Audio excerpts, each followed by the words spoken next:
I want to welcome especially the men at the men's retreat who are joining us, I think, Sunday morning with this video, and all of you who are at the South Campus in Lakeville, and all of you who are downtown Sunday morning and Sunday evening. Let's all, across these hours and across these miles, pray together.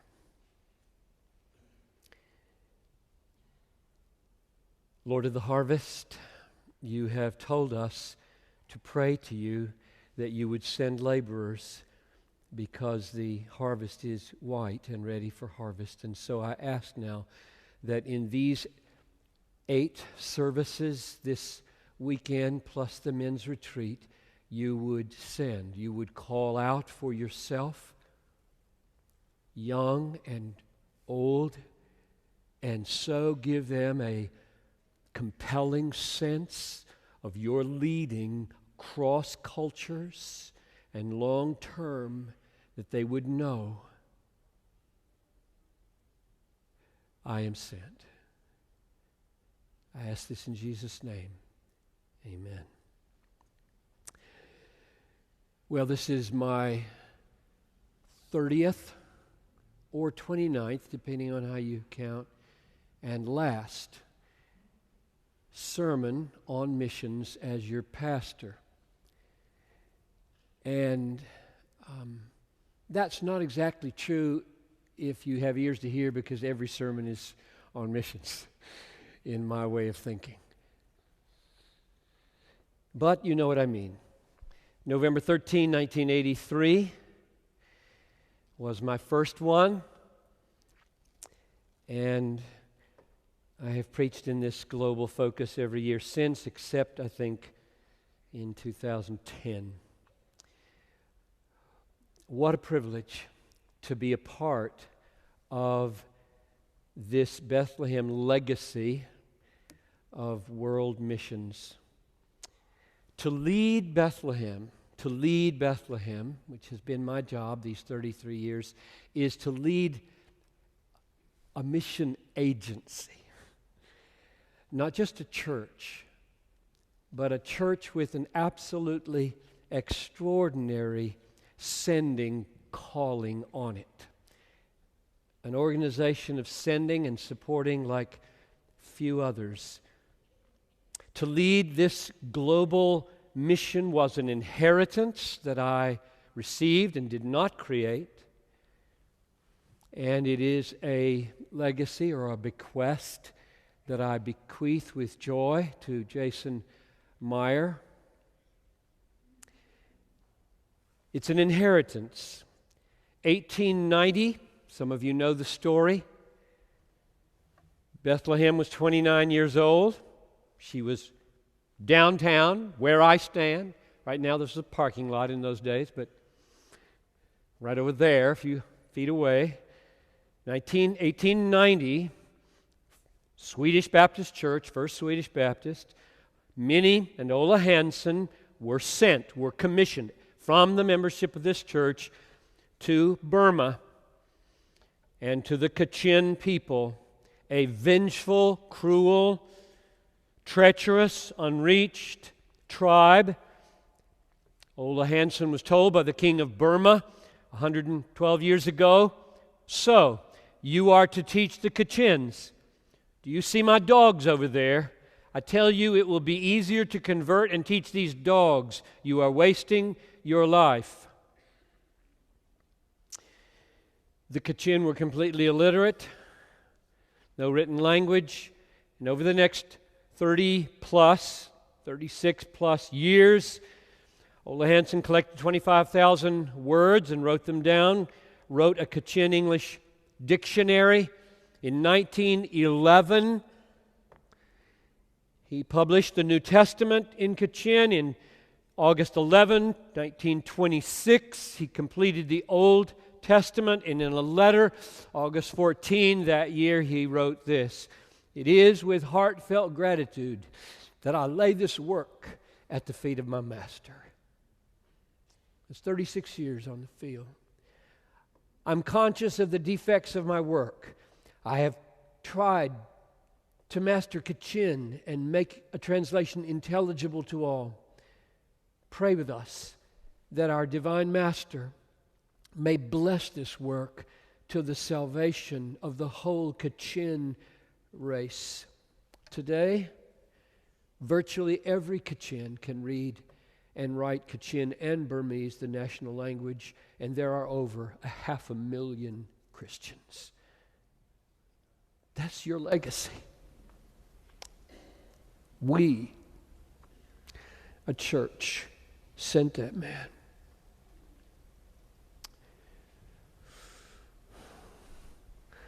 That's why he brought this church into being, among other thousands of reasons. So the legacy at Bethlehem goes back over 100 years and has been one of the highest privileges of my life to inherit and bequeathed. Without exaggeration, to be a part of this and those names, all but 4 of whom went out under my pastorate, is simply breathtaking.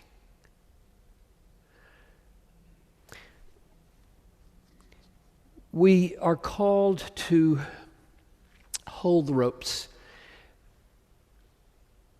Often I have thought, God, if we stumble, if we falter, if we mess it up, if this church explodes or implodes or in any way goes off the rails, there are going to be so many people and peoples that feel the reverberations. God, don't let it happen. Help us to keep holding the ropes. And that image of rope holding has been really precious to us. It comes from William Carey, who went out to India, in 1792, never came back, stayed there 40 years and died there. And he was talking with his pastor friends before he went about the fact that nobody had gone, from their band anyway. And he said to John Ryland and Andrew Fuller, I will go down into the mine if you will hold the rope. And John Ryland reports from that meeting, he took an oath from each of us at the mouth of the pit to the effect that while we lived, we should never let go of the rope. That's what I have felt, that my hand is on your hand to not let go of the ropes. 110 families and singles on the field. 192 adults, 170 children, 362 souls go out from us to reach the nations. This is amazing. This is frightening. This is wonderful. What a privilege. You, Bethlehem, should feel wonderful that you're a part of this church. You should feel wonderful that any dime you give or any effort you make to contribute to the life and this ministry and the health of this church is keeping hands on the ropes of so many who've dropped over the cliff down to the mines that are so needy. So rejoice that we are not. What's amazing about that list, there was a time when we had a long list. This list, every one of those people is part of this church. We used to support missionaries from all kinds of other churches. And over the years, God has done such a work here that we can't even raise enough money to send all the people from our own church that want to be a part of that movement. And what an amazing thing, and you should feel really encouraged. So, as you know, on the second Sunday or the second Saturday of the Global Focus Week, we have for I don't know how many years, decades, invited you who are being called into longer-term cross-cultural missions to walk to the front at the end of this message across all of our campuses and testify outwardly of the wonderful work of God's call in your life and to be prayed over by me or by someone else at the other campuses. And we're going to do that again in 30 minutes or so. And I tell you that up front because this is totally not about coercion. It's totally not about jerking anybody around. It's not about emotional highs. There'll be no music, no head bowed, no eye closed when I invite you to walk up here. So you can just be getting ready. And here's the question you should be asking. Because I don't want everybody to come, and I don't want people who love short-term missions only to come. Here's the group. It won't be a huge group. I want you to come if you have a growing sense, a compelling sense that God has been at work in your life to lead you sooner or later to cross cultures in longer term, and I simply mean like 2 years or more. Don't want to be picky there, but I love short-term missions. I love what Brad's doing. I love that folder. I love that my daughter loves it. I love that I've been on them. But this is about the people who are sensing this is my life if God keeps leading me this way. So that's how you should be praying in the next 30 minutes. Should I be among that number that walks up there? And if you're a sender, you should have the total clear conscience not to walk up here and just rejoice in those who do. So that's where we're going and what we've done for these many, many years.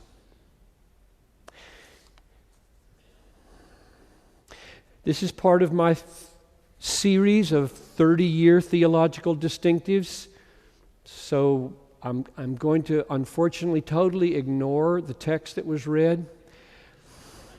I arranged for this early. I said, I love this text, Todd, but would it be okay if I just gave the big picture of what has driven us for these 30 years? And he was merciful to me and said, go ahead. And so maybe another time I'll do the exposition of Titus because that's a magnificent foundational text in every way. But where we're going now is that I'm going to give you 10 biblical convictions that have been the driving force of the mission vision of this church. And what you should be doing, I think, is asking the Lord, okay, I've probably heard a lot of these. Now, is there a fresh burning in my soul that you will do with this message? Because, a lot of you have asked over the years, how do you know if you're called? Well, I'll tell you one way God does it. I was lying in a hospital bed in 1966 listening to Harold John Ockenga preach. What in the world? Is that my phone? I've got a clock going here, but I've never heard that, so I'll turn the clock off and ignore the time. No idea what that is. That's what you get for buying a new phone. Sorry. What was that? What was I saying here? Oh, yes. I was in a hospital.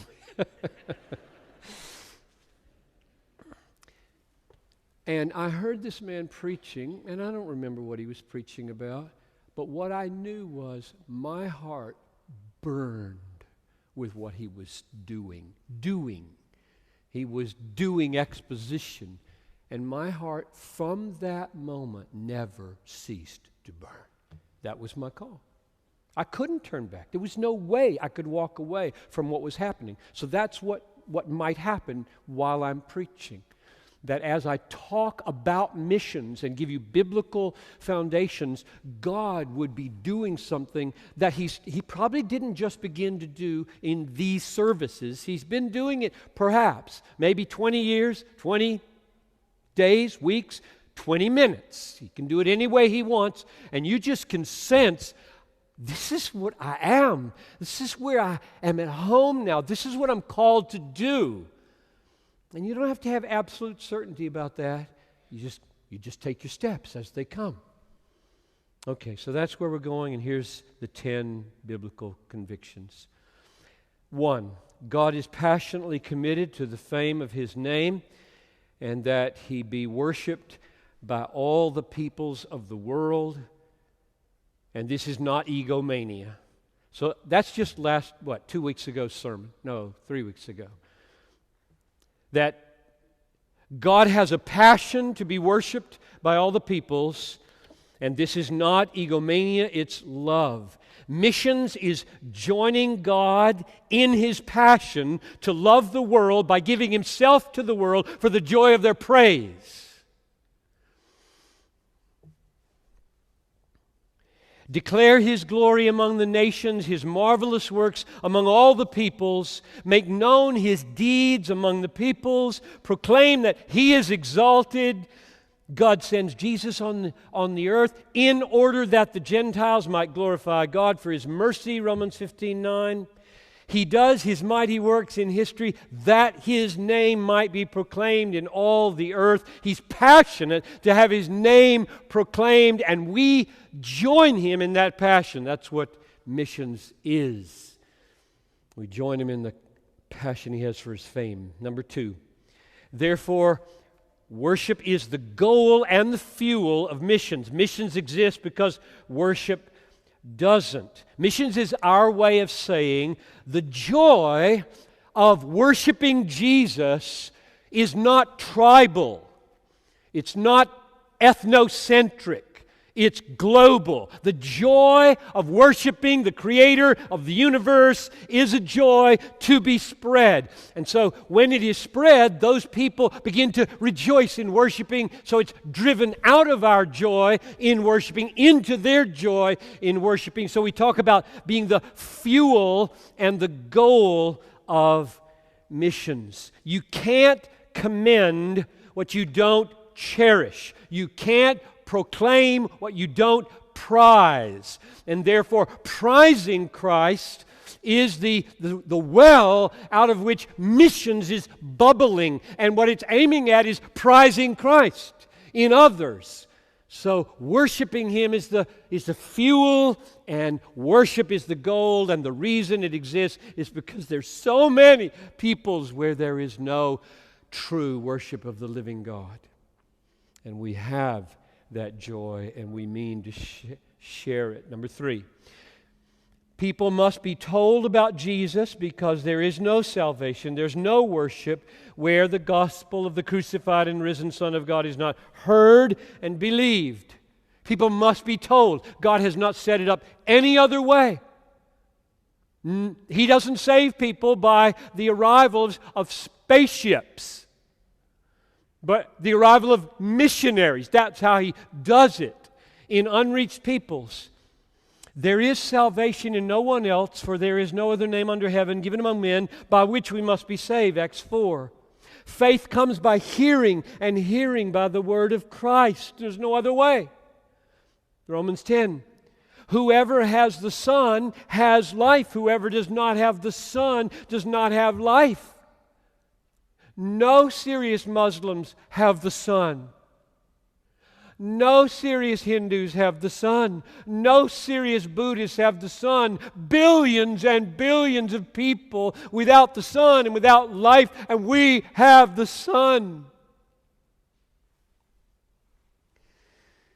Go therefore and make disciples of all nations, because there'll be no salvation without your going. Number 4, God is committed to gathering worshipers from all peoples, not just all countries.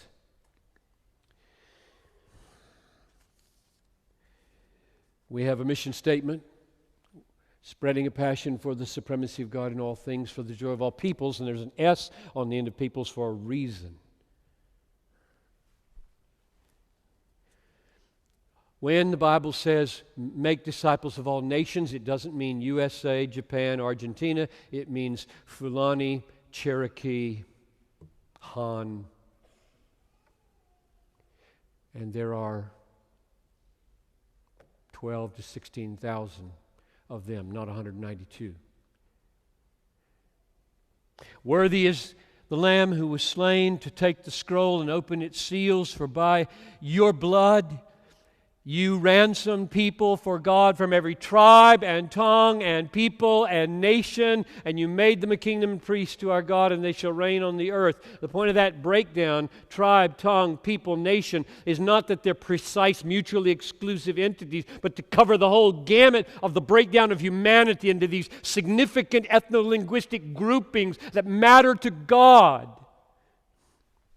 God is not into countries. He's into peoples. Wants the Somali who live across the street and have so few Christians among them to be reached. There are, according to the Joshua Project, over 7,000 unreached peoples. There's work to be done. And we exist, according to our mission statement, to do it, and God has blessed that. Oh, how He has blessed it. Number 5, therefore, there's a critical need for Paul-type missionaries whose calling and passion is to take the gospel where the people have no access to it. No access. There are no churches there. There are no Christians there. You can't talk about the natives evangelizing their own. There aren't any. Paul type distinguished from Timothy type. And I love both types, and the Bible loves both types. Timothy left his home in Lystra when God called him into his mission and took him over and planted him in Ephesus. Probably a pretty big culture shock for smaller town Timothy to go to Ephesus and spend the rest of his life away from his mom and grandmother ministering in a foreign place. That's Timothy-type missions because the church was already there. Well established by Paul and others.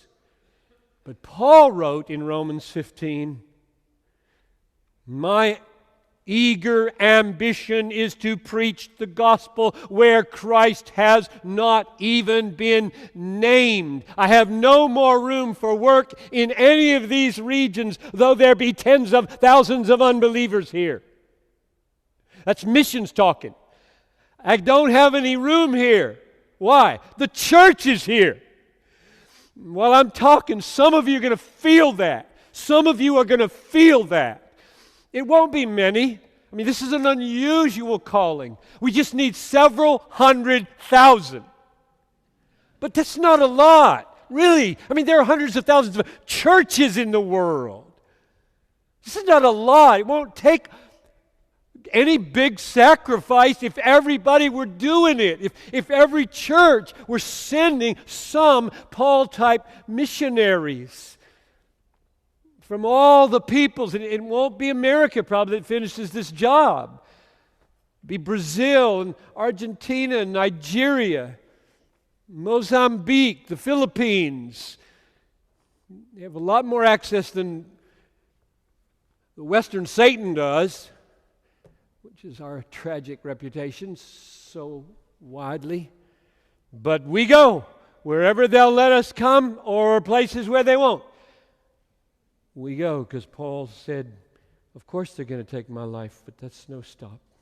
Paul-type missionaries are required to finish this task because there are peoples where there isn't any church planted yet. So don't just send your money and not your blood. It's cheap. There's so many people talking that way these days. We don't need you anymore, we just need your money. That's not true. We all should be willing, and ready.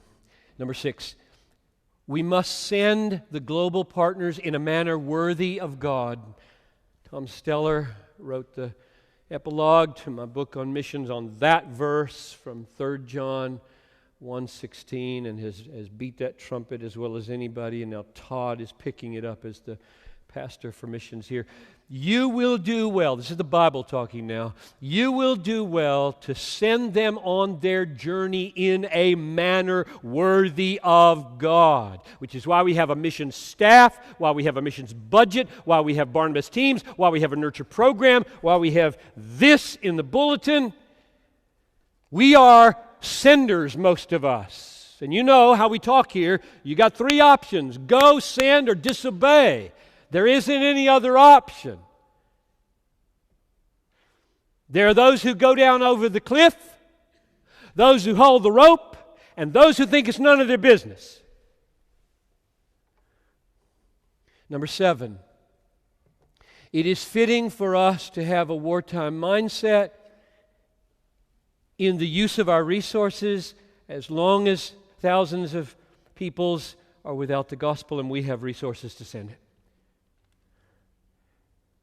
The Queen Mary was a luxury liner until World War II.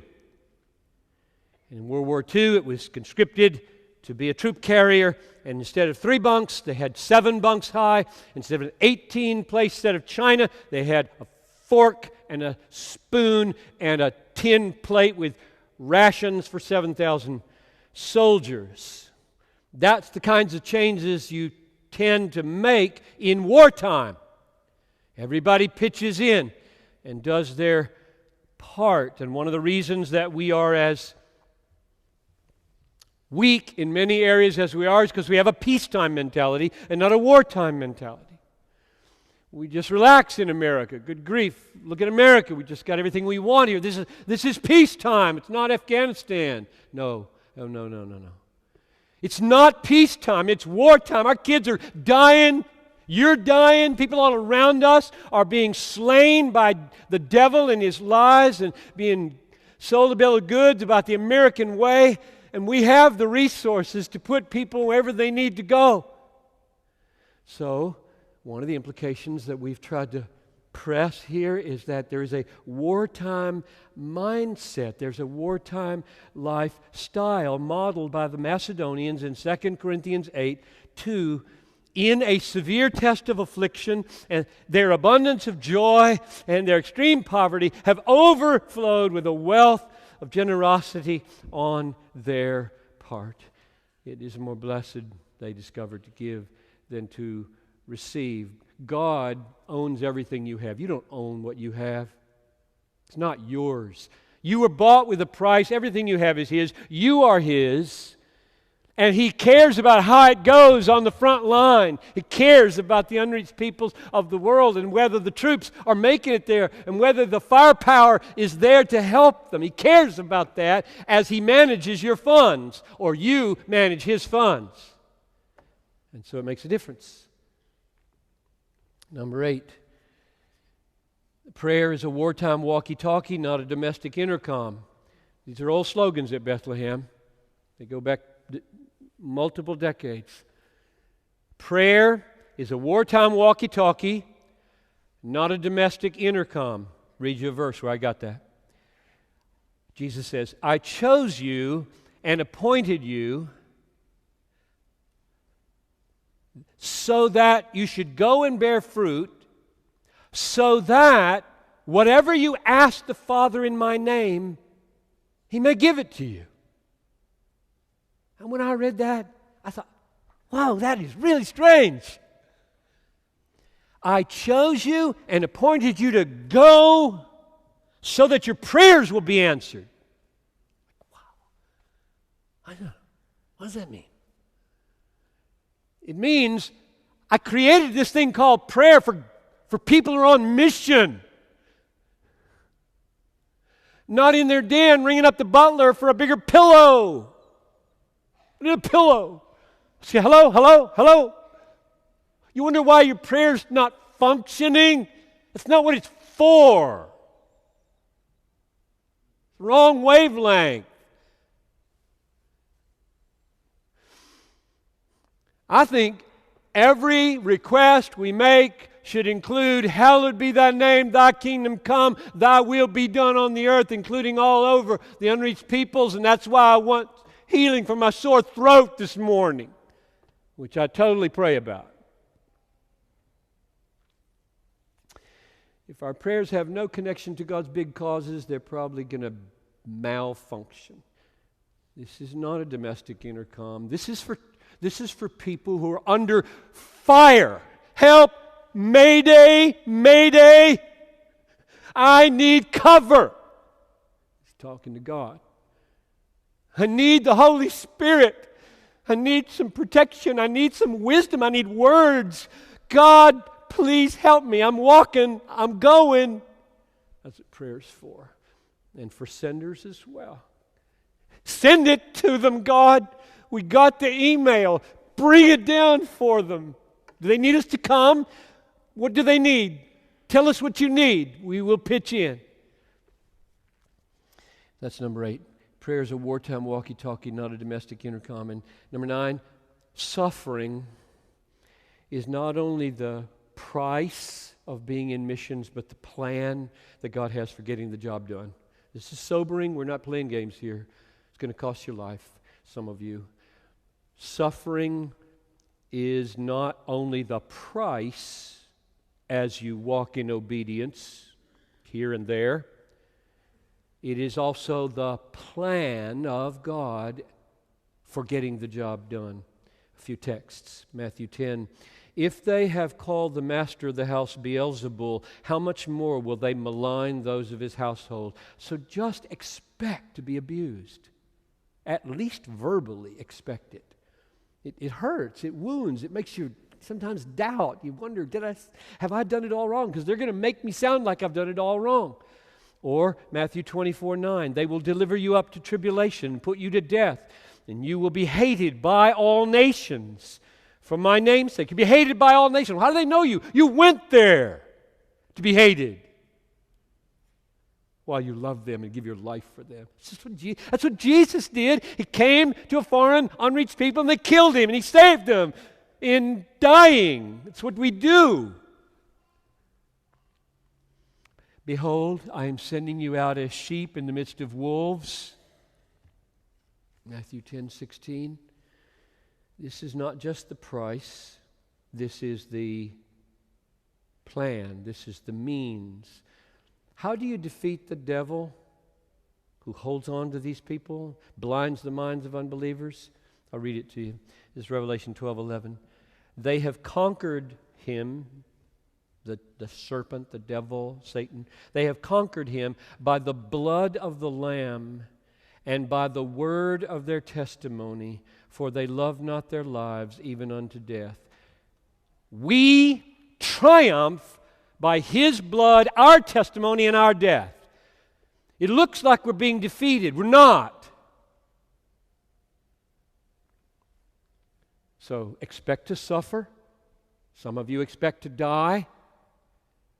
And we will love you to the end. We will bury you with thanksgiving, and we will send replacements.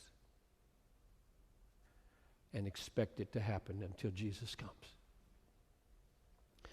Number 10. The global cause of Christ cannot fail. Nothing you do in its cause can be in vain.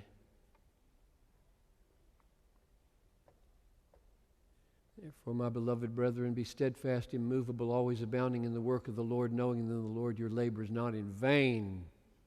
Never. Nothing. Little squeak of good-willed obedience is not in vain. You don't have to be a perfect person for that verse to apply to you. Jesus said, all authority in heaven and on earth has been given to me. Go, therefore, and make disciples. I have all authority over Iran, Iraq, Saudi Arabia, United Arab Emirates, Egypt, Libya, Somalia, Turkey, China, India, Nepal, Burma, Vietnam, Japan, Indonesia. I have total authority in those places. They're mine. I made them. I hold them in being. I've been installed as the Messiah, ruler of the universe by virtue of my resurrection. I will come again and take all to be mine. I mean in this age for them to be reached. I mean to have a people from them all, and I have the authority to get it done. I will build my church, and the gates of hell shall not prevail against it. That means I will push on these gates. They will give way. I'll have my people from the gates of hell. Matthew 24:14, this gospel of the kingdom will be proclaimed throughout the whole world. Not maybe, but will be proclaimed throughout the whole world as a testimony to all the nations, and then the end will come. He has a people. He has ransomed them. He means to have them. I have other sheep that are not of this fold. I must bring them also. They will listen to my voice, so there will be one flock and one shepherd. And those are my 10 biblical convictions that have taken hold of us for these years and continue to drive this remarkable missionary enterprise called Bethlehem. There are more. Well, I'd love to go on with more and say anything about the difference between frontier and domestic ministries, and maybe tomorrow night we'd do some of those. There are more. Now, for some of you who have been listening,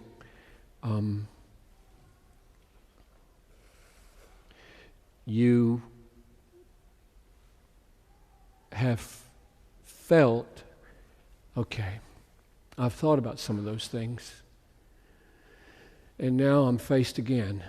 Here I have it all rumbling in my soul again. It's all being stirred up again. And I just want you to be praying right now in the next minute or two before I have you come. Let me just define again who I'm going to invite up here. I'll tell you the reason we do it, first of all. I think it's really beautiful to publicly testify God has been at work in me to give me, as far as I can tell, I'm not infallible, a compelling desire to do this.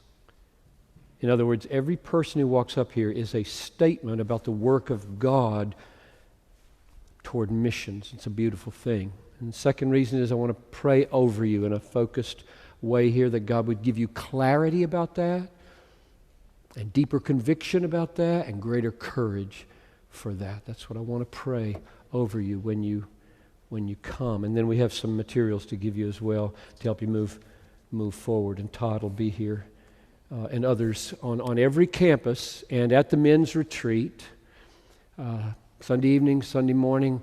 There will be people appointed when this video shuts down to finish off what I do here in those places. You may be 12 years old. You may be 20, 55, 75. And the question is, do I have a compelling sense that God is leading me to move towards crossing a culture longer term, not just short term, but longer term? And if you're willing to do that, as long as He keeps opening doors, He could shut them, He could keep you from doing it. You'll just keep following that inclination. So let me pray, and then I'll invite you to come. So Father, as we bow our heads, there are people who are on all these campuses and in all these services wondering, am I at that point of feeling a compelling sense? That's my phrase for how fallible human beings discern a divine call. They have a compelling sense that you're at work in their lives to lead them into cross-cultural missions 2 years or longer. And I ask you to make it plain enough for them to know what to do. Lord of the harvest, we are simply trying to put ourselves in your hand now to call and to send. So I pray that you would answer and do it. In Jesus' name.